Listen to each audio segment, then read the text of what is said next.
አርዕስተ ዜና። ኢትዮጵያውያን በሀገራዊ ምርጫዎች በንቃት በመሳተፍ የዲሞክራሲ ልምምድን እያጎለበቱ ነው።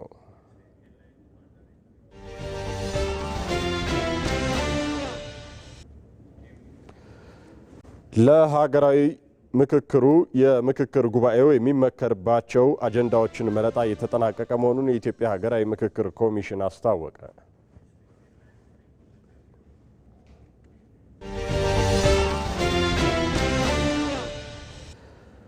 በ2 ቢሊዮን ብር ወጪ በቄለም ወለጋ ዞን የተገነባው የቄጦ መስኖ ልማት ፕሮጀክት ለግብርና ስራቸው ከፍተኛ እገዛን እንደሚያደርግ የአካባቢው አርሶ አደሮች ተናገሩ።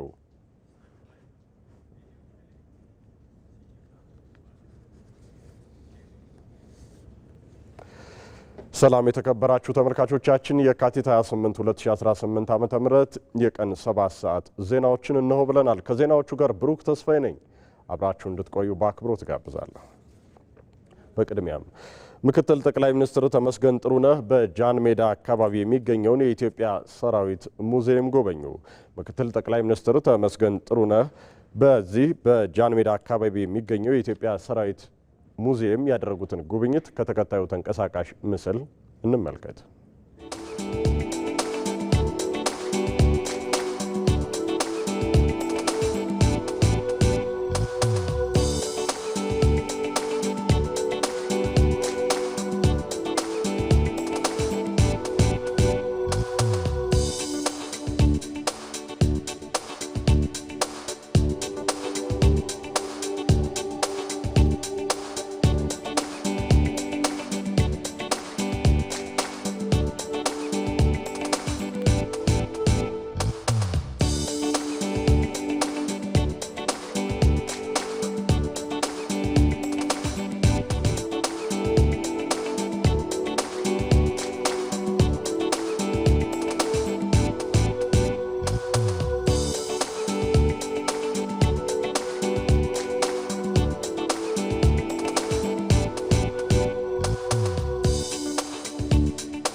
በትግራይ ዘላቂ ሰላም እንዲሰፍን ህወሓት የፕሪቶሪያን ስምምነት በመተግበር የፌዴራል መንግስት እየሄደበት ያለውን የሰላም መንገድ እንዲከተል ለኢቲቪ አስተያየታቸውን እየሰጡ የመቀሌ ከተማ ነዋሪዎች ጠየቁ። የፌዴራል መንግስት የፕሪቶሪያ ስምምነትን በመተግበር በትግራይ ሰላምን ለማስፈን ኃላፊነቱን እየተወጣ ነው ያሉት ነዋሪዎቹ የትግራይ ህዝብ እንደ ሌሎቹ የኢትዮጵያ አካባቢዎች ልማትን እንጂ ጦርነትን እንደማይፈልግም ተናግረዋል። ባየ ሙላት የትግራይ ህዝብ ካለ ህወሓት ህልውና የለውም በሚል ያረጀ ትርክት ህዝብ እያታለለ የኖረው ቆሞ ቀሩ ህወሓት ለህዝቡ ልማት ሲገባው ከፍጥረቱ ጀምሮ ጦርነትን እያወረሰ ለተደጋጋሚ ጉዳት ዳርጎታል። ህወሓት እድሜውን በጦርነት ለማራዘም የጫረው የሰሜኑ ጦርነት እንዲቆም ቁልፍ የሆነው የፕሪቶሪያ ስምምነት ለትግራይ ህዝብ እፎይታ የሰጠ ቢሆንም አሁንም ከዚያ ያልተማረው ህወሓት ከውጭ ካሉ አጉራሾቹና ከሀገር ውስጥ ፈረሶቹ ጋር በመናበብ ሌላ ዙር ግጭት ለማዋለድ ደፋ ቀና እያለ ነው። የትግራይ ህዝብ እንደ ሌሎቹ የኢትዮጵያ አካባቢዎች በአዲስ የለውጥ እርምጃ የግጭት ሳይሆን የልማት ትሩፋት እንዲደርሰው ግጭት ጠማቂዎቹ ከትናንት የተላቀቀ ተራማጅ ሊሆኑ ግድ ይላቸዋል። ጠቅላይ ሚኒስትር አብይ አህመድም ለሰላም ዘብ የሚቆመው የትግራይ ህዝብ በአዲስ አስተሳሰብ ሊመራ እንደሚገባው አጽንኦት ሰጥተዋል። ህዝብ ትግራይ ሰላምን ልማትን ይግባው። የትግራይ ህዝብ ሰላምና ልማት ይገባዋል። የትግራይ ክልል እረፍት ይፈልጋል፣ ሰላም ይፈልጋል፣ ልማት ይፈልጋል። በበኩላችን የህዝባችን ፍላጎት ለመደገፍ ዝግጆች ነን። በሁሉም ክልሎች እየመጣ ያለው ልማትና ሰላም ለትግራይ ክልልም ይገባዋል ብለን እናምናለን። እንደቁኩም አረክቡ ህዝብና አድና ሰላም ተፈቱ ክብሎም ደሊ ትግራይ እረፍት ደሊ ሰላም ተደሊ ልማት ተደሊ የፌዴራል መንግስት በትግራይ ሰላም እንዲሰፍን ህዝቡም በሙሉ ልቡ ወደ ልማት እንዲገባ ከፕሪቶሪያ ስምምነት ጀምሮ መሰረተ ልማቶችን በመጠገንና ጊዜያዊ አስተዳደሩን በመደገፍ የሚገባውን ዋጋ ከፍሏል፣ እየከፈለም ይገኛል። የመንግስት ያልታጠፈ የሰላም እጁ ለትግራይ ህዝብ ዋስትናና ብቸኛው አማራጭ መሆኑን አስተያየታቸውን ለኢቲቪ የሰጡ የመቀሌ ከተማ ነዋሪዎች ያምናሉ። መንግስት ትግራይን ወደ ዘላቂ ሰላም ለማሻገር እየሰራ መሆኑን ደግሞ ከጠቅላይ ሚኒስትር አብይ አህመድ ንግግር መረዳታቸውን ተናግረዋል። እኔ ኢንተርቪው ተከታትያለሁኝ። ያው ሰላም እንፈልጋለን፣ ጦርነትን አንፈልግም፣ ልማትን እናስቀጥላለን ትግራይ ላይ የሚሉ ነገሮችን ተፈናቃዮችም እንመልሳለን የሚሉ ነገሮች ፖዚቲቭ ናቸው። እንደ ጠቅላይ ሚኒስትር እንደ መንግስትም ማድረግ ያለባቸው የመንግስት ሪስፖንሲቢሊቲም ነው። ትግራይ ህዝብም የኢትዮጵያ ፓርት ነው፣ እኛ ኢትዮጵያዎች ነን። ስለዚህ ፌዴራል መንግስት እንደዛ ኢንተርቪው ማድረጋቸው እኔ አፕሪሼት አደርጋለሁኝ። ቆንጆ ነው። እንደዛ ማለታቸው በጣም ጥሩ ነገር ነው። ተጨባጭ ወደ መሬት ወርዶ ህዝቡ ተጠቃሚ የሚያደርግ መሆን መቻል አለበት። በተጨባጭ ልማት የሚፈልግ መሆኑ እጁን በመላክ ለህዝቡ ከተሰጠው ተረጋግቶ ወደ ልማት የሚገባበት ሁኔታ ይፈጠራል። ሰላም ስለዘላ አይና ነው ጉዕ ዘለና ማለት ሰላም ስላለ እኮ ነው አሁን እያወራን ያለ ነው። በእውነት ከሆነ የጠቅላይ ሚኒስትሩን ንግግር ወድጀዋለሁ። ያሉት ነገርም አንጀት የሚያርስ ነው። የሰሜኑ ጦርነት በዘላቂነት እንዲቆም ቁልፍ የሆነው የፕሪቶሪያው ስምምነት የትግራይ ወጣቶች ትከሻ ጦር መሳሪያን ሳይሆን ስራን እንዲሸከም፣ ተማሪዎችም ወደ ትምህርት ቤት እንዲመለሱ መንገድ ከፍቷል። በስምምነቱ የፌዴራል መንግስቱ በጦርነት የተጎዱ መሰረተ ልማቶች በፍጥነት ተጠግነው ወደ ስራ እንዲገቡ አድርጓል። ለተፈናቃዮች በቂ እርዳታ በማድረስ እንዲሁም ወደ ቀያቸው እንዲመለሱ ጥረት በማድረግ ኃላፊነቱን እየተወጣ ነው። በህወሓት በኩል ለኢፌዴሪ ህገ መንግስት መገዛትን ጨምሮ ትጥቅ መፍታትና በጊዜያዊ አስተዳደር እየተመራ መንግስታዊ ተቋማትን ማክበር ግዴታ የተሰጠው ቢሆንም ከዚህ በተቃራኒ ትጥቁን እያደራጀ የምርጫ ቦርድን የመሳሰሉ መንግስታዊ ተቋማትን መመሪያቸውን በመጣስ እምቢተኝነቱን ቀጥሎበታል።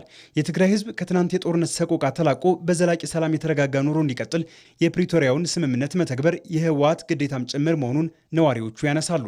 ካው ጠቅላይ ሚኒስትር ለሃወ መግለጽ ሰሚያ ያነ ጠቅላይ ሚኒስትራችን የሰጡትን መግለጫ ሰምቼዋለሁ። የፌዴራል መንግስት እያነሳ ያለው በተፈራረምነው የፕሪቶሪያ ስምምነት እንስራ ነው። መሆን ያለበትም ይሄው ነው። በዚህ ወገንም ሆነ በአካል ሀገር ዘለው መንግስት በዚህ ወገንም ሆነ በፌዴራል መንግስት በኩል የፕሪቶሪያው ስምምነት ከተተገበረ ሰላም አማራጭ የሌለው ድላችን ነው። በትግራይ የተከሰተው ጦርነት ሊደገም የማይገባ ሆኖ ትምህርትን አስተምሮ አልፏል። የትግራይ ወጣት አሁን በንትርክና በግጭት የሚያሳልፈው ጊዜ የሚያጠፋው ጉልበትም የለውም። ከዚያ ይልቅ ከሌሎቹ ወንድምና እህቶቹ ጋር አብሮ በመልማት የሀገር ዋልታ መሆንን ይሻል። አሁንም ከጦርነትና ከህዝብ ጉዳት ምንዳ የሚጠብቁ የጥቂት ቆሞ ቀሮች ፍላጎት ሳይሆን የህዝቡ ድምፅ ተሰምቶ ከሊቅ እስከ ደቂቅ ለሰላም እንዲቆም ደጋግመው እየተናገሩ ነው። ትግራይ ህዝብ ጦርነት ይፈልጋል ወይ የሚል ነገር ፌዴራል መንግስቱ ማጥናት ይፈልጋል። ማለት አንድ ፓርት ሊፈልግ ይችላል እኮ አንዱ የሆነ የተወሰነ ሰው ሊፈልግ ይችላል። ግን ህዝቡ ቶሎሬት አያደርግም። አሁን ሰላም የምንፈልገው ህዝቡ ለዛ እኮ ነው ወጣት እየወጣ ያለው ገብታል። ስለ ጦርነት አይፈልግም ህዝቡ። ሲቀጥል ደግሞ ከ2013 2014 ተምረዋል። የጦርነት አስከፊነት በደንብ ተረድቶታል። አሁን የልማት ነው የምንፈልገው፣ ሰላም ነው የምንፈልገው። ህዝቡ ወጣት ነው የወጣ ነው ያለውና ስለዚህ ፌዴራል መንግስት የተወሰነ ሰው እንደዛ ስላለ እንደዚህ ያደናቅፎኛል ማለት የለበትም። ገብቶ ህግን ስርዓትን ተከትሎ ሰላምን አስከብሮ ልማትን አስቀጥሎ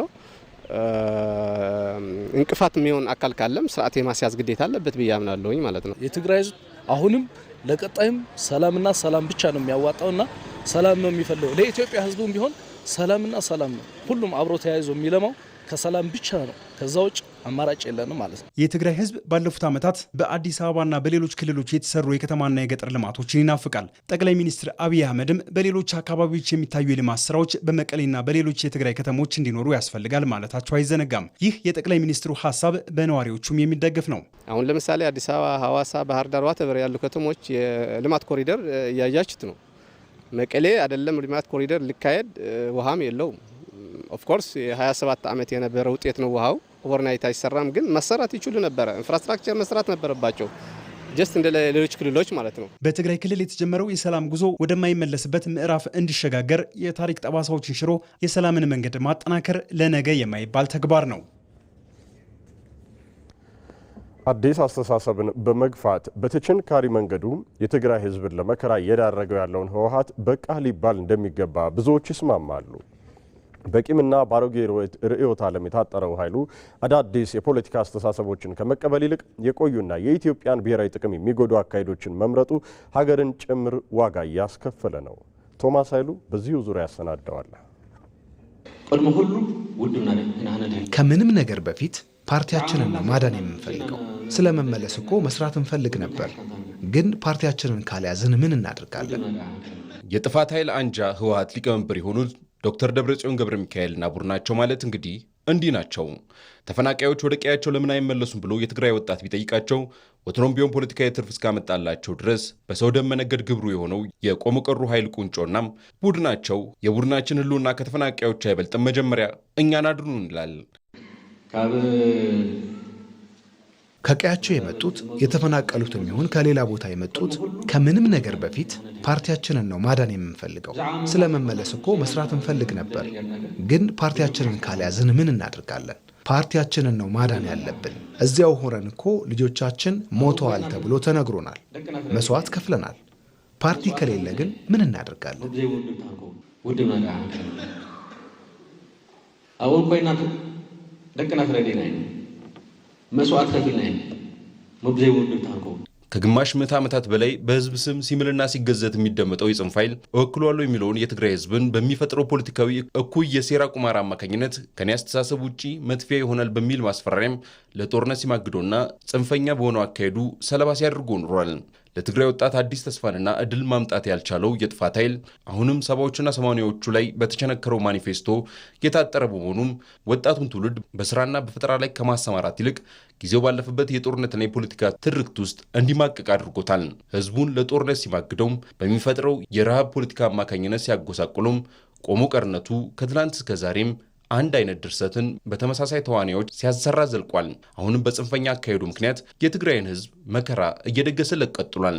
በቂምና በአሮጌ ርዕዮተ ዓለም የታጠረው ኃይል አዳዲስ የፖለቲካ አስተሳሰቦችን ከመቀበል ይልቅ በቆዩና የኢትዮጵያን ብሔራዊ ጥቅሞችን በሚጎዱ አካሄዶች ላይ የተመረኮዘ ብቻ ሳይሆን ከጊዜው ጋር ያልዘመነናም ባፈጁና ባረጁ አስተሳሰቦች የታጠረ ቡድን እንደመሆኑም በህዝብ ስም ሲምልና ሲገዘት ችግር ውስጥ ሲዘፍቀው የኖር አይመስልም። 50 ዓመት ሙሉ ፓርቲ ነኝ እያለ የሚቀልድ የሆነ አሌት ነገር አለ። የሆነ የተደራጀ ጥቂት ትግርኛ ተናጋሪ ተጋሪ ያልሆኑ ሽፍቶች የትግራይ ህዝብ መረበሽ የለበትም ነው የሚለው። የፈለገው ይምጣ መረበሽ የለበትም። ሁሌ እንደተረበሸ ነው። ሁሌ እንደተኳኳ ነው። ተኝቶ አድራ ያውቅም።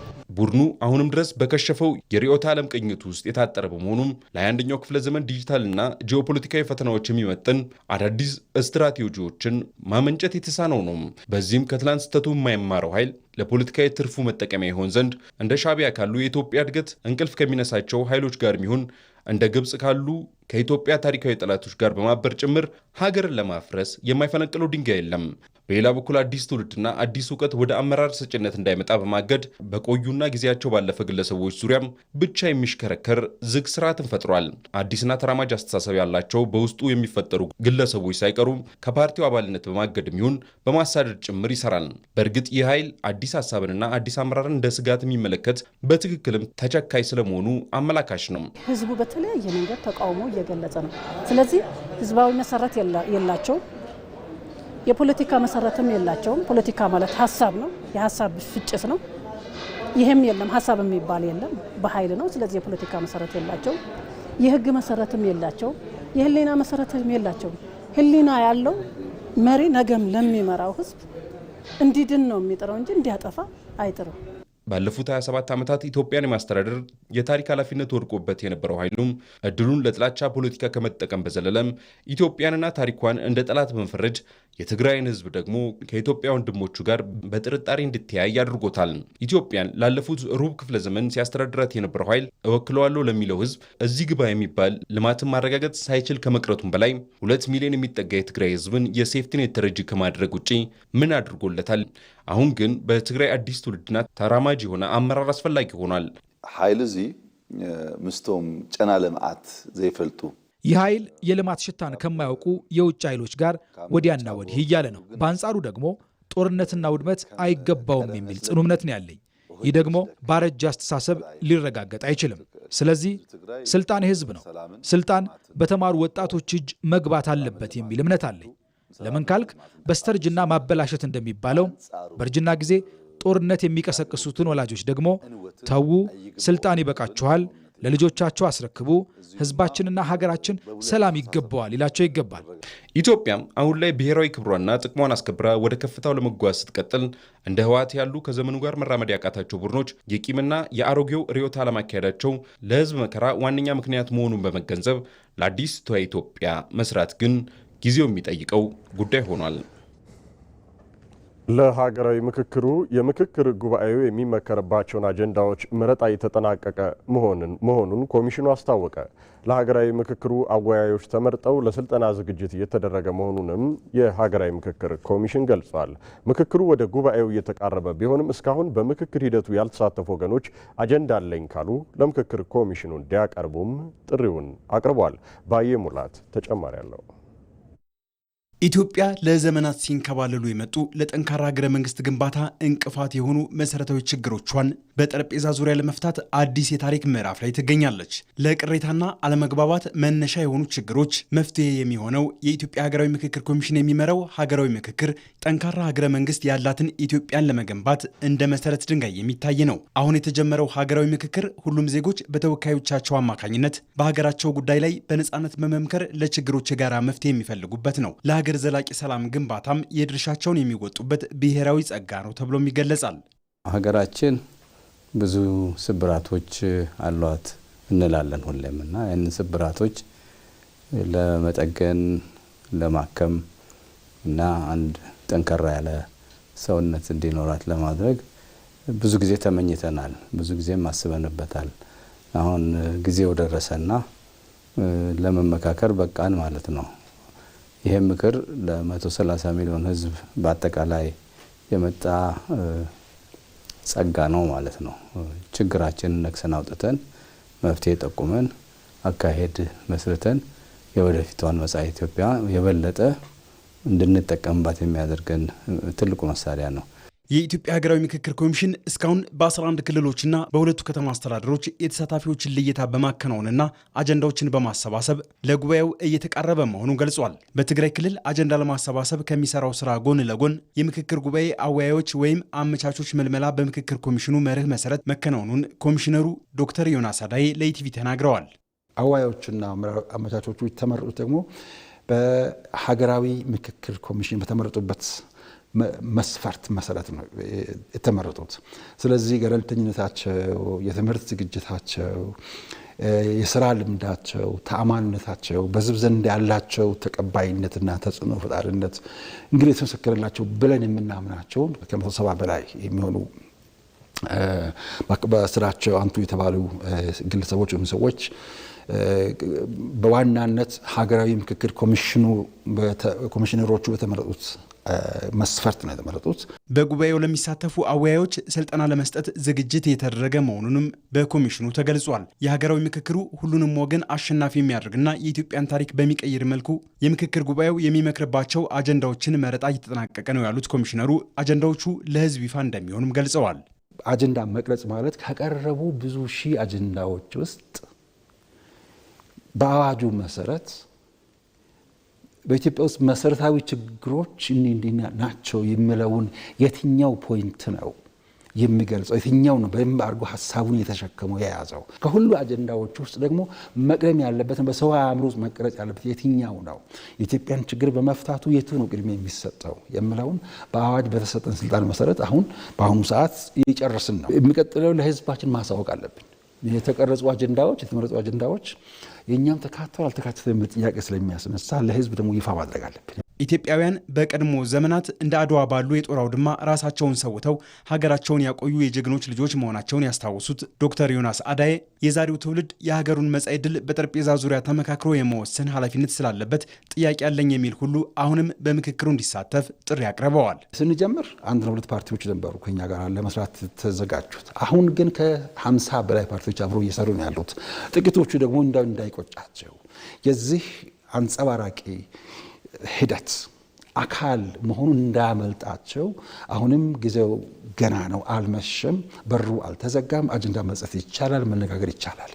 በትጥቅ ግጭት ውስጥም ያሉ ወገኖቻችን አብዛኛዎቹ በኦሮሚያም አካባቢ ከኦላም እንደዚህ መጥተው ከኛ ጋር እየሰሩ አሉ። አሁን ከአማራ ክልል ከፋኖም በብዛት መጥተው ከኛ ጋር አብሮ እየሰሩ አሉ። ሌሎችም የሚቀሩትም ደግሞ ወገኖቻችን አሁንም ሁለት እጆቻችን ዘርግተን እኛ እየጠበቅናቸው ነው ያለ ነው። አጀንዳ ካሉበትም ቦታ ለኛ ደውለው መጽፍ ይችላሉ። ጊዜው አልረፈደም፣ በርቱልን። አንድ ላይ ሆነን ሀገር መገንባት እንችላለን። የኢትዮጵያ ሀገራዊ ምክክር ኮሚሽን የስራ ጊዜው እስከ መጪው ዓመት ታህሳስ 2019 ዓ.ም የተራዘመ ሲሆን በተያዘለት ጊዜ ስራውን ለማጠናቀቅ እየሰራ መሆኑን ገልጿል። ሰላምና መረጋጋትን በማስፈን ልማትን ለማፋጠን የመንግስትና የሃይማኖት ተቋማት ትስስር ሊጠናከር ይገባል ሲሉ የአማራ ክልል ርዕሰ መስተዳድር አረጋ ከበደ ተናገሩ። ርዕሰ መስተዳድሩ በመደመር መንግስት የሃይማኖት መሪዎች ሚና በሚል መሪ ሀሳብ ከክልሉ ከተውጣጡ የኢትዮጵያ ኦርቶዶክስ ተዋሕዶ ቤተክርስቲያን አባቶችና መሪዎች ጋር እየተወያዩ ነው። እዚሁ ጉዳይ ላይ ተጨማሪ መረጃዎችን ሊያደርሰን ባልደረባችን ሳሙኤል ወርቃየሁ ከባህር ዳር በቀጥታ መስመራችን ላይ ይገኛል። ሳሙኤል እንደምን ውለሃል? የሃይማኖት ተቋማት ለሰላምና መረጋጋት በምን መልኩ ሚናቸውን እየተወጡ ነው ተባለ? በመድረኩ የተነሱ ሀሳቦችንም አካተህ መረጃዎችህን አድርሰን። አመሰግናለሁ። የአማራ ክልል ርዕሰ መስተዳድር አቶ አረጋ ከበደ እንግዲህ ከተለያዩ የሃይማኖት መሪዎች ጋር እያደረጉት የሚገኘውን ህዝባዊ ውይይት እንግዲህ አጠናክረው ቀጥለዋል። ከቀናት በፊት ማለትም ባለፉት ቀናት ማለት ነው ከእስልምና እንዲሁም ከፕሮቴስታንትና ከሌሎችም የእምነት መሪዎች ጋር ከክልሉ ከተውጣጡ ማለት ነው እንግዲህ ውይይቶችን ሲያካሂዱ ቆይተዋል። በዛሬው ዕለት ደግሞ በክልሉ ከተውጣጡ ከኢትዮጵያ ኦርቶዶክስ ተዋሕዶ ቤተክርስቲያን መሪዎችና የሃይማኖት አባቶች ጋር ነው እየተወያዩ የሚገኙት። እንግዲህ በዚሁ የውይይት መድረክም የተለያዩ መልእክቶችን ርዕሰ መስተዳድሩ አንስተዋል። ከነዚህም መካከል ሃይማኖት ተቋማት ለሰላምና መረጋጋት እንዲሁም ለአብሮነት ያላቸው ሚና ከፍተኛ ነው። በዚህ ረገድ እንግዲህ ሚናዋን ስትወጣ መቆየቷን አውስተዋል ማለት ነው። እንግዲህ በአሁኑ ወቅት በተለይ እንደ ክልል ብሎም እንደ ሀገር የሚፈጠሩ አለመረጋጋቶችንና አለመግባባቶችን ወደ ሰላም በመቀየር በኩልም የሃይማኖት ተቋማት ሚና ከፍተኛ መሆኑን አንስተው እንግዲህ አሁን የምንገኝበት ወቅት ደግሞ ቤተክርስቲያኗና የመንግስት ግንኙነታቸውን አጠናክረው በሚሰሩበት ወቅት ላይ እንገኛለንና ይህን ግንኙነታችንን አጠናክረን ሚናችን ልንወጣ ይገባል የሚሉ መልእክቶችን አንስተዋል ማለት ነው። ከዛ ባሻገርም የክልሉ ሰላምና ጸጥታ ቢሮ ኃላፊ ዶክተር እሸቱ የሱፍም የተለያዩ መልእክቶችና ሀሳቦችን አንስተው ነበር። በተለይ እንግዲህ የመደመር መንግስት ለሃይማኖት ተቋማት ምን አይነት እይታ አለው በሚል ዙሪያ ባቀረቡት ጽሁፍ ማለት ነው። በተለይ የመደመር መንግስት ሃይማኖታዊ ተቋማት የሀገረ መንግስት ግንባታ መሳሪያዎች ናቸው። ከዛ ባሻገርም የትውልድ መገንቢያ መሳሪያዎች መሆናቸውን በመወያያ ጽሁፍ ላይ አውስተዋል ማለት ነው። ከዛ ባሻገርም እንግዲህ የመደመር መንግስት ለነዚህ የሃይማኖት ተቋማት እኩል የማገልገል እኩል የማየትና የሃይማኖቶችን እኩልነት በማረጋገጥ በኩልም ሚናውን እየተወጣና እንደሚሰራ ሀሳባቸውን አንስተዋል ማለት ነው። እንግዲህ ውይይቱ ተጠናክሮ ቀጥሏል። እንግዲህ የተለያዩ ሃይማኖት አባቶች በሚያነሷቸው የመልካም አስተዳደር እንዲሁም በክልሉ ብሎም እንደ ሀገር የሚፈጠሩ አለመረጋጋቶችን በመቀልበስ በኩልም ሚናቸውን በሚወጡባቸው ጉዳዮች ላይ እንግዲህ የተለያዩ ሀሳቦችን እያነሱ ይገኛሉ። ለጊዜው ያለ መረጃ ይህን ይመስላል። ሳሙኤል ወርቃየው ለመረጃዎች አመሰግናለሁ።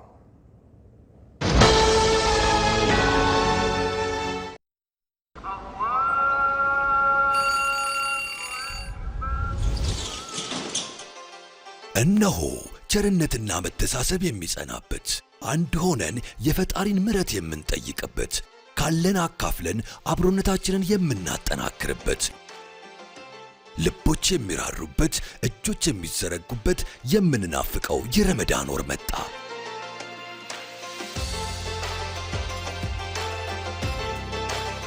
የኢትዮጵያ ንግድ ባንክ ለመላው የእስልምና እምነት ተከታዮች እንኳን ለታላቁ የረመዳን ወር በሰላም አደረሳችሁ እያለ ባንካችን ባቀረበላችሁ የዘካ ተቀማጭ ሂሳብ ውስጥ ለይተው ያስቀመጡትን ዘካ ለግለሰቦችም ሆነ ለበጎ አድራጎት ድርጅቶች እንዲተላለፍ ሲያዙን በታማኝነት እናደርስሎታለን። እርሶም የዘካ ተቀማጭ ሂሳብን በመክፈት ግዴታውን ያለ ድካም ይወጡ። ረመዳን ሙባረክ። ሲቢኢ ኑር የተሟላ ከወለድ ነፃ የባንክ አገልግሎት። የኢትዮጵያ ንግድ ባንክ ሁሌም የሚተማመኑበት ባንክ። በረመዳን ወር የሚከናወነው የኢፍጣር የመረዳዳት ተግባር ባዘቦት ቀናትም ተጠናክሮ እንዲቀጥል በአሜሪካ የኢትዮጵያ አምባሳደር ብናልፍ አንዱዓለም ጥሪ ያቀረቡ። በፈርስት ሂጅራ ፋውንዴሽን እና በአሜሪካ የኢትዮጵያ ኤምባሲ አማካኝነት የጋራ ኢፍጣር መርሃ ግብር ተከናውኗል። ንጋት በቃና ከዋሽንግተን ዲሲ ተጨማሪ አላት። በፈርስት ሂጅራ ፋውንዴሽን እና በኢትዮጵያ ኤምባሲ አዘጋጅነት የጋራ የኢፍጣር ምሽት ዋሽንግተን ዲሲ በሚገኘው የኢትዮጵያ ኤምባሲ ተካሂዷል። በዝግጅቱ ላይ በዋሽንግተን ዲሲና አካባቢው ነዋሪ የሆኑ ኢትዮጵያዊ የእስልምና እምነት ተከታዮች ተገኝተዋል። አላሁ አክበር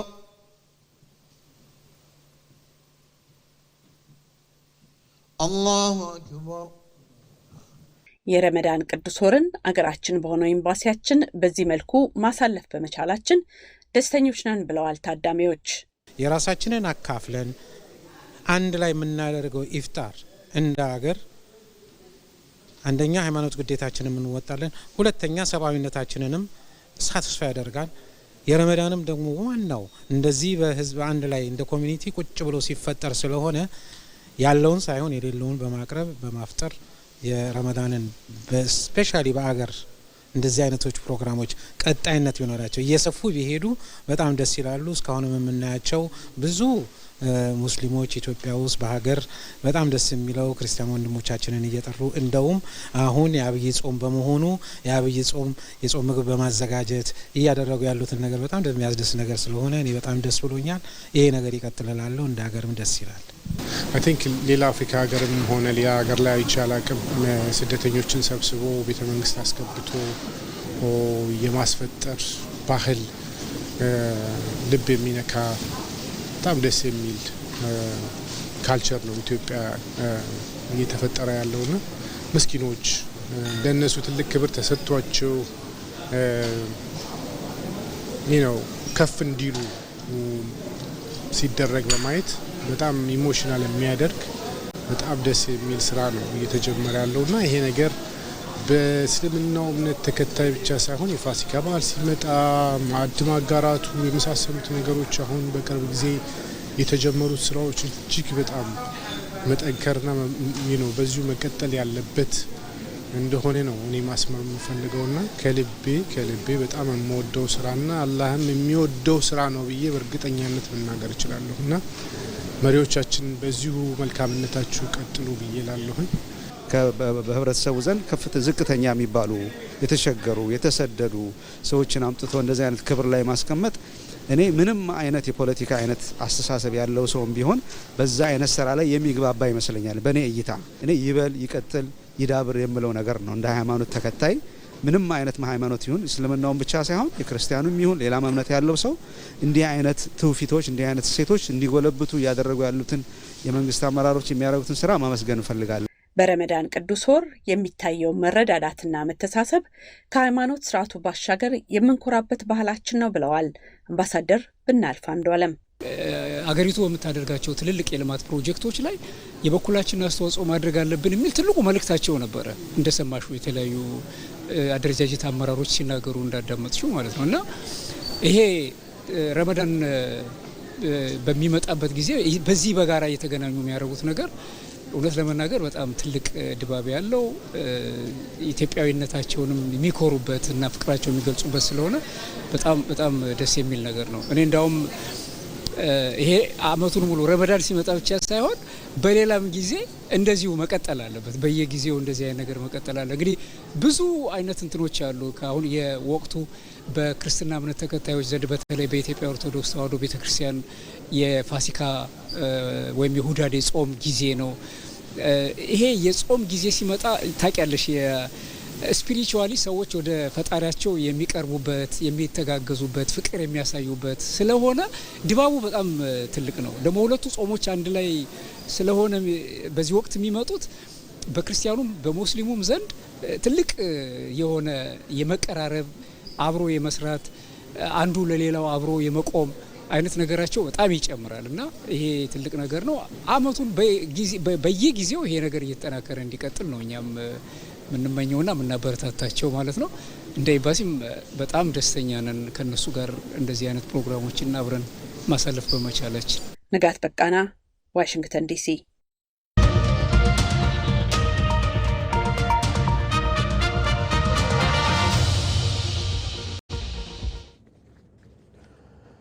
ለሰባተኛው ጠቅላላ ምርጫ የመራጮች ምዝገባ በኦንላይን አማራጭ መጀመሩ ከዚህ በፊት የነበረውን እንግልት እንደሚያስቀር የወላይታ ሶዶ ከተማ ነዋሪዎች ተናገሩ። ምዝገባው በዲጂታል ሲስተም ኦንላይን መካሄዱ ጊዜ፣ ጉልበትና ወጪን እንደሚቆጥብም ነዋሪዎቹ ገልጸዋል። ተመስገን ተስፋዬ ነዋሪዎቹን አስተያየት አሰባስቧል፣ እንደሚከተለው ይቀርባል። ምዝገባው ላይ ያለው እንግዲህ ዲጂታላይዝድ ስለሆነ ያው ጊዜም አይባክንም፣ ሰዓትም አይባክንም። ከዛ በተረፈ ደግሞ ያው ኮስትና ምንም የትኛውን ነገር ይቀርፋል ማለት ነው። ያው ከቦታ ወደ ቦታ ለመሄድ ታክሲ፣ የተለያዩ ነገሮችን ሰዎች ያወጣል። በእግራቸውም ቢሆኑ እንግዲህ ድካም አለ። እንግዲህ ቤታቸው ሆነው ዲጂታላይዝድ በሆነ መንገድ መጠቀማቸው እጅግ በጣም አስደሳችና ያው በጣም የሚበረታታ ነገር ነውና በጣም ተመችቶናል። ጊዜን ይቆጥባል፣ ሰዓትን ይቆጥባል። ሰው አሁን ዲጂታል ዘመን ስለሆነ በጣም ቆንጆ ነው። እኛ ሰርተን እያንዳንዱ ሰው ለፍቶ ድሮ ጥሮ በሚያድርበት ጊዜ ይሄ ከመጋፋፋት ጊዜ ለመቆጠብ በጣም አድቫንቴጅ ያለው ነው ብዬ ነው እኔ የምደግፈው። ቤት ቁጭ ብሎ ተመዝግቦ መምረጥ በጣም እጅግ በጣም ቆንጆና መንግስትም የሚደግፈው ህዝቡም የሚደግፈው ደግሞ በምርጫ ላይ ታማኝነት የሚኖር ነው የሚያደርገው። መራጮች ምዝገባ በዲጂታል በመሆኑ በጣም ደስ ብሎኛል። ምክንያቱ ሰው አሁን ታክሲ ሰልፍ አለ እና ሁለተኛ ላይ ደግሞ ጊዜን ያጠፋል፣ ሰዓትን ይቆጥባል። ሰው ስራው ላይ ሆኖ የፈለገበት ቦታ ሆኖ ስለምመርጥ እኔ እንደራሴ በጣም ጥቅሜታ አለው ብዬ ነው የማስበው። ኦንላይን መሆኑ አንደኛ የቴክኖሎጂያችንን እድገት ያሳያል ብዬ አስባለሁ። ሁለተኛ ደግሞ አሁን እንዳልኩት ጊዜም ቦታም አይገድበንም፣ በየትኛውም ቦታ እናሞላለን ማለት ነው። ሰልፍ ላይ የምንቆይበትን ለታክሲም ለብዙ ነገር ወጪ እንዳናወጣ ያደርገናል ማለት ነው። ኢትዮጵያውያን በሀገራዊ ምርጫዎች በንቃት በመሳተፍ የዲሞክራሲ ልምምድን እያጎለበቱ ነው። በተለይም በብዙ ውስጣዊና ውጫዊ ጫናዎች የተካሄደው ስድስተኛው ሀገር አቀፍ ምርጫ ድምፅ መስጠት ብቻ ሳይሆን ለሰላምና ለለውጥ የሚደረግ ጽናት መገለጫ ሆኖም ይጠቀሳል። ይመራዳ በግንቦት ወር መገባደጃ ላይ ኢትዮጵያ ሰባተኛውን ጠቅላላ ሀገራዊ ምርጫ ለማካሄድ ቀነ ቀጠሮ ይዛለች። ለዚህም ምርጫ የተለያዩ ቅድመ ዝግጅቶች የተከናወኑ ነው። በዚህ ምርጫ ላይም ኢትዮጵያ ለጀመረችው የዲሞክራሲ ስርዓት ግንባታ የራሱን አስተዋጽኦ ይጥላል ተብሎ ይጠበቃል። ዜጎች እኔን ወክሎ ይቀመጥ በወንበሬ ይናገር በከንፈሬ ብለው እንዲመራቸውና እንዲያስተዳድራቸው ድምፃቸውን በምርጫ ጣቢያ ሲሰጡ የሚያስቀምጡት ወረቀት ብቻ አይደለም። ይልቁንም ከነሱ አልፎ ለሀገራቸው እድገት፣ ለጋራ ሰላማቸው ያደራ ማህተብም ያስቀምጣሉ።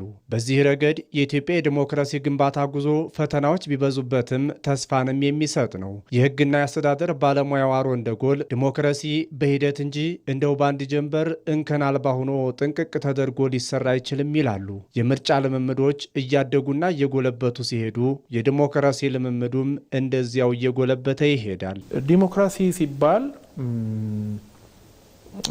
ውጤት አይደለም ማለት በአንድ ጀንበር የምታመጣው ነገር ላይሆን ይችላል። ፕሮሰስ ነው። ልክ ሊቁ ጆን ሎክ እንዳለው ህዝብ ለመንግስት ስልጣን ሲሰጥ ውል እየተዋዋለ ነው፣ ኮንትራት ነው። ህዝብ በመካከል ውል አዋዋለ። መንግስት የሚባል አካል ያስፈልገናል፣ የሚያስተዳድረን፣ ፖሊሲ የሚያወጣልን፣ ፍትህ የሚሰጠን፣ ስንበደል የሚፈርድልን ያስፈልገናል ብሎ ተዋዋለ። ከዛ መንግስት ሾመና ከመንግስት ጋር ደግሞ ውል ተዋዋለ። የውሉ ሰነድ ዋናው ህገ መንግስቱ ነው። ነፃና ገለልተኛ የምርጫ ቦርድ መኖር ደግሞ ዜጎች በሂደቱ ላይ እምነት እንዲጥሉና የውጤቱን ተቀባይነት ለማረጋገጥ መንገዱንም ይከፍታል። ከዚህ በፊት 6 ያህል ሀገራዊ ምርጫዎችን ያካሄደችው ኢትዮጵያ ከቅርብ ጊዜ ወዲህ ነፃ የሆነን የምርጫ ቦርድ መፍጠርም ችላለች።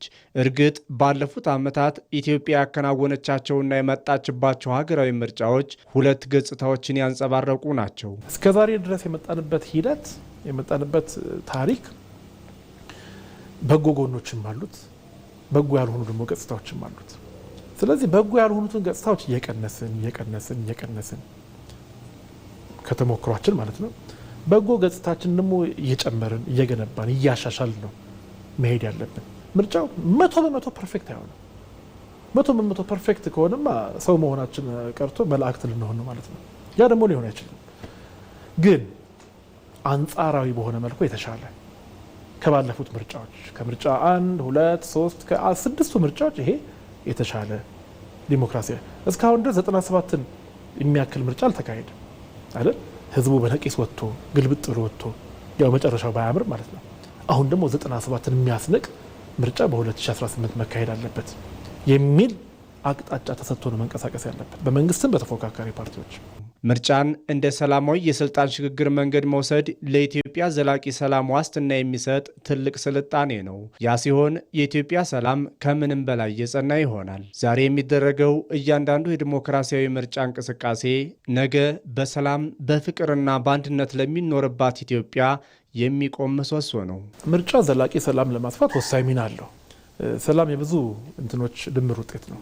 የውጭ አካላት ኢትዮጵያ አሁን ያለችበት ጂኦፖለቲካዊ እንትን ሰላም እንድታጣ ሊያደርጋት ይችላል። ምስራቅ አፍሪካ ነው። ምስራቅ አፍሪካ ደግሞ ብዙ ጊዜ ተርሞይል አለው። ብዙ ጊዜ በረብሻ በብጥብጥ ቦታው ደግሞ ስትራቴጂካዊ ቦታ ነው። ስለዚህ የበርካታ ሀገራት የበርካታ አካላት አይን ሊበዛባት ይችላል።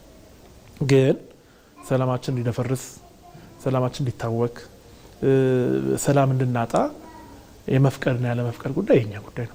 ድምፅ መስጠት ምርጫ ብቻ ሳይሆን ለሰላምና ለለውጥ የሚደረግ የክብር ውል ነው። በድምፅ ብልጫ በሚወሰድ ይሁንታ የምትገነባው ኢትዮጵያም የዲሞክራሲ ጉዞዋ እየጠነከረ ሰላሟ ደግሞ በትብብር ዘላቂ እየሆነ ይሄዳል። ኢትዮጵያችን በቴክኖሎጂ የታገዙ የነገ መፍትሄዎችን ትሻለች። እርስዎ ሶፍትዌር አልሚ ኖት ወይስ የሃርድዌር ኢንጂነር ወይንስ ደግሞ የመረጃ ሳይንቲስት? በኤአይ፣ በፋይናንስ፣ በጤና ወይስ በግብርና በየትኞቹ ዘርፎች ለሀገራዊ ችግሮች የዲጂታል መፍትሄን አስበዋል? የኢትዮጵያ ብሮድካስቲንግ ኮርፖሬሽን የፈጠራ ሐሳቦ ወደ ስኬታማ ቢዝነስ የሚቀየርበትን ታላቅ መድረክ አዘጋጅቷል። ከባለ ሀብቶችና ከአጋር ተቋማት ጋር እናገናኘዎታለን። የቴክኖሎጂ ሐሳቦትን እንሸልማለን። ዕድሜው ከ15 ዓመት በላይ ከሆነ በግል ወይም በቡድን በመሆን አሁኑኑ ይመዝገቡ። ሀገራዊ ችግሮችን በቴክኖሎጂ ይፍቱ። እርስዎም የዓመቱ ቴክኖሎጂስት ይሆኑ። የኢቢሲ የቴክኖሎጂ ስታርታፕ የፈጠራ ውድድር ለኢትዮጵያ የፈጠራ ስነ ምህዳር በር ከፋች። ማሳሰቢያ፣ ተሳታፊዎች በግል ወይም ከ3 እስከ 6 አባላት ባለው ቡድን መቅረብ ይችላሉ። በዋናነት ሶፍትዌር ላይ ያተኮሩ እንደ ኤአይ፣ አይኦቲ እና ኢኮሜርስ ያሉ የዲጂታል ቴክኖሎጂዎችን ለውድድር ይዞ መቅረብ ይቻላል። ምዝገባው ለዚሁ ተብሎ በተዘጋጀው ethioStartup.ebc.org.ኢቲ ላይ መመዝገብ ይችላል። ያለን ቦታ ውስን በመሆኑ ቀድመው አሁኑኑ ይመዝገቡ። ኢትዮ ስታርታፕ በ2 ቢሊዮን ብር ወጪ በቄለም ወለጋ ዞን የተገነባው መስኖ የቄጦ ልማት ፕሮጀክት ለግብርና ስራቸው ከፍተኛ እገዛ እንደሚያደርግ የአካባቢው አርሶ አደሮች ተናገሩ። የቄጦ መስኖ ልማት ፕሮጀክት በቅርቡ በጠቅላይ ሚኒስትር አብይ አህመድ መመረቁ ይታወሳል። ማስረሻ ሹሜ አርሶ አደር ባየ ተስፋዬ ይባላሉ። በቄለም ወለጋ ዞን ሰዲ ጫንቃ ወረዳ የመንደር 7 ነዋሪ አርሶ አደር ናቸው። አርሶ አደር ባየ ተስፋዬና ሌሎች የአካባቢው እማወራና አባወራ አርሶ አደሮች የግብርና ስራቸው ከዓመት ዓመት የዝናብ ጥገኛ ነው። ሽንኩርት እዚህ ይሆናል እኮ በስርዓት ነው የሚሆነው። መሬቱም ይሆናል፣ የሰው ጉልበትም አለ፣ ኃይልም አለ። በሰጠንና ወይም አለ ፈጣሪ በሰጠን ዝናብ ብቻ ነው ስንጠቀም የነበረው። ኢትዮጵያ በእነዚህና በሌሎች መሰል አካባቢዎች ያለውን የዝናብ ጥገኛ የሆነ የግብርና ስራን ክረምት ከበጋ ለማምረት በሚያስችል የመስኖ ግብርና ስራ ለመቀየር በመስኖ መሰረተ ልማት ግንባታዎች ዘርፈ ብዙ ስራዎችን እያከናወነች ነው። በመስኖና ቆላማ አካባቢዎች ሚኒስቴር እየተገነቡ ከሚገኙ የመስኖ መሰረተ ልማት ግንባታዎች አንዱ በቄለም ወለጋ ዞን የሚገኘው የቄጦ መስኖ ግንባታ ፕሮጀክት ነው። በ2014 ዓ.ም ግንባታው የጀመረው የቄጦ መስኖ መሰረተ ልማት ግንባታ ፕሮጀክት በግንባታ ምዕራፍ ውስጥ የውሃ መፍያ ዋናና ሁለተኛ ቦዮች በሰዲ ጫንቃና ሀዋ ገላን ወረዳዎች ውስጥ ሙሉ በሙሉ ግንባታቸው መጠናቀቁን የፕሮጀክቱ ስራ አስኪያጅ አቶ ኢዮብ አሳምነው ተናግረዋል። በአጠቃላይ 7 ጌቶች አሉት። እነዚህ ጌቶች ከነዚህ ጌቶች ውስጥ 3ቱ ጌቶች በሀዋ ገላንና በሰዲ ጫንቃ ለተሰሩት 2 ካናሎች የውሃ ማስገቢያ በሮች ሲሆኑ 4ቱ በሮች ደግሞ በክረምት ሰዓት ላይ የደለል ለማውጣትና እንዲሁም በበጋ ሰዓት ደግሞ ውሃውን ከፍ አድርጎ ወደ ካናሉ እንዲገባ የሚያደርጉ 4 በሮች ያሉት ሲሆን በሮቹ ደግሞ በኤሌክትሪካልና በማኑዋል እንዲሰሩ ተደርገው ነው ዲዛይን የተደረገው።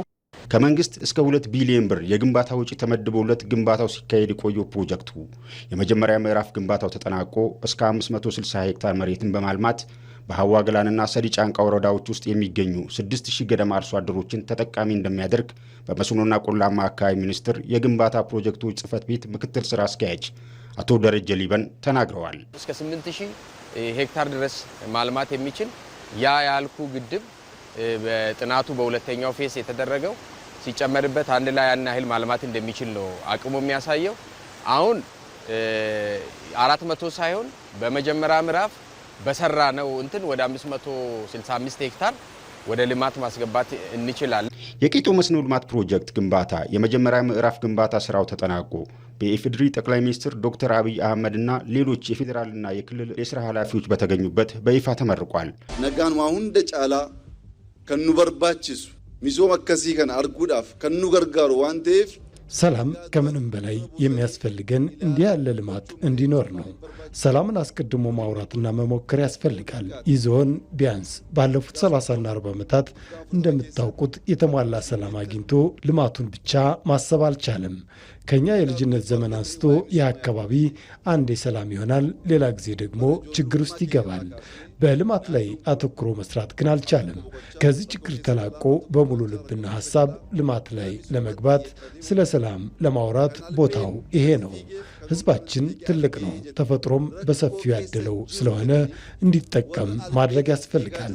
እናም ዛሬ የመስኖ ፕሮጀክቱ አዲስ ተስፋንና የምርታማነት ዘመንን ይዞላቸው እንደመጣ የአካባቢው አርሶ አደሮች ለኢትዮጵያ ብሮድካስቲንግ ኮርፖሬሽን ተናግረዋል። በፊት እውነት አልመሰለኝም ነበር ይህ ፕሮጀክት። አሁን ይህ የቄጦ መስኖ አመጥቶልናል። ማንጎ፣ ስንዴና ሌሎች ሰብሎችን ዘርተን በደስታ እየኖርን ነው። ወደ መካናይዜሽን ወደ ትራክተር ማምጣት አለብኝ የሚል የራሴ ዓላማ አለኝ። ለምን መሰለ? በአመት አንዴ ጠብቀህ የምታገኘው አዝመራ ከፍጆታ ውጪ ብዙ የተሻለ ውጤታማ አያደርግህም፣ ኢኮኖሚያዊ አያደርግህም። በአመት 3 ጊዜ ስታመርተው ግን አንዱ ምርት ለቤት ፍጆታ ብታደርገው አንዱ ምርት ሁለቱም ምርት ለገበያ ታውለዋል። ኢኮኖሚ ይኖርሃል ማለት ነው። የተወደዳችሁ ተመልካቾቻችን አሁን ደግሞ በቀጣዮቹ ጥቂት ደቂቃዎች ስፖርታዊ ጉዳዮች እንድትከታተሉ እንጋብዛለን።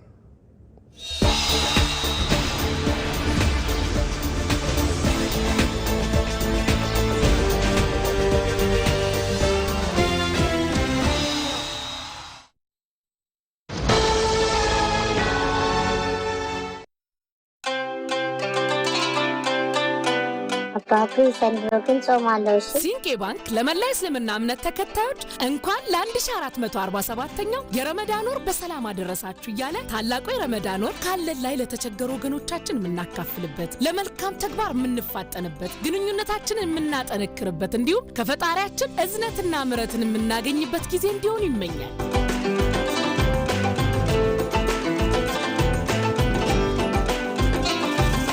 ባንካችን በሐላል ሰርታችሁና ነግዳችሁ የምታድጉበትን በሸሪዓ መርሆች ላይ መሰረት ያደረገውን ሲንቄ ሂሳን ከወለድ ነጻ የባንክ አገልግሎት ሲያቀርብላችሁ በታላቅ ደስታ ነው። ረመዳን ሙባረክ። ሲንቄ ባንክ በአንድነት ወደ ስኬት